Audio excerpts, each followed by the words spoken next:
Lalu kalau mau belajar tasawuf, dalilnya apa? Kembalikan ke definisinya. Tadi definisinya apa? Ilmu mengenai hukum-hukum rohani sehingga diketahui sehingga diketahui amalan diterima atau tidak. Amalan diterima atau tidak itu dimulai dari niat. Dimulai dari niat. Maka niat itu adalah ajaran tasawuf. Orang yang nggak belajar tasawuf, niatnya nggak akan pernah benar. Coba aja sendiri, Pak. Walaupun belajar fikih 10.000 tahun, nggak pernah belajar tasawuf, nggak akan bisa jebol. Kolbunya nggak akan bisa dikondisikan. Karena ahli fikih hanya membahas yang zahir, tidak membahas yang batin. Saya udah belajar fikih, rukun sholat pertama adalah niat. Ya, itu cuma sebutan aja. Caranya gimana? Cara untuk menjalaninya perlu tasawuf. Ya. Adakah imam-imam besar itu belajar tasawuf? Ada di sini yang ilmunya melebihi Imam Ghazali? Imam Ghazali sudah nulis kitab hukum, nulis kitab ushul fiqih, nulis kitab macam-macam. Sudah menjadi rektor di Nizamiyah Baghdad, punya murid mahasiswa selevel mufti 300 orang sekali hadir. Selevel mufti, bukan orang biasa.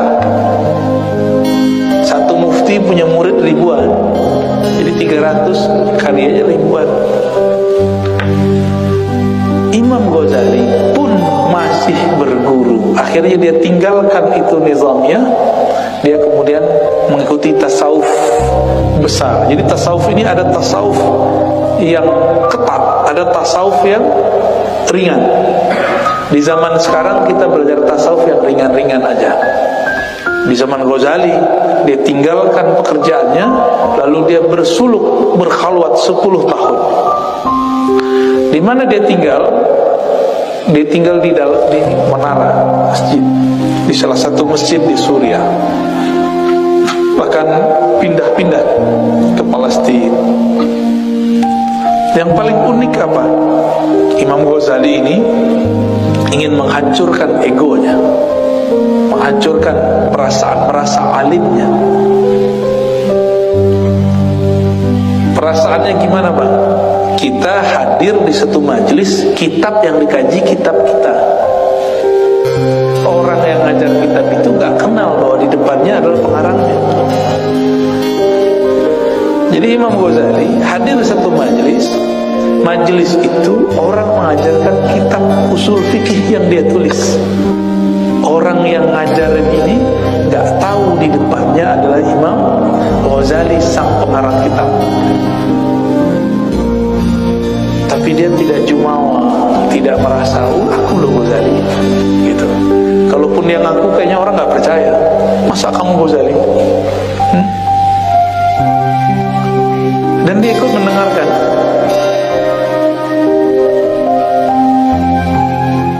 Oke. Imam Ghazali selevel imam masih butuh guru. Dalilnya ada gak? Selevel Nabi Musa mesti butuh guru. Benar gak? Nabi Musa berguru ke siapa?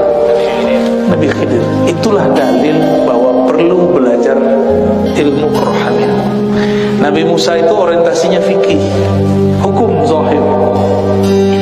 Nabi Khidir hukum rohani. Itu sudah dalil cukup menunjukkan bahwa berguru bahkan pada selevel Nabi itu masih wajib. Apalagi kita, gak cukup Bapak Ibu ini belajar lewat YouTube, gak cukup. Ya,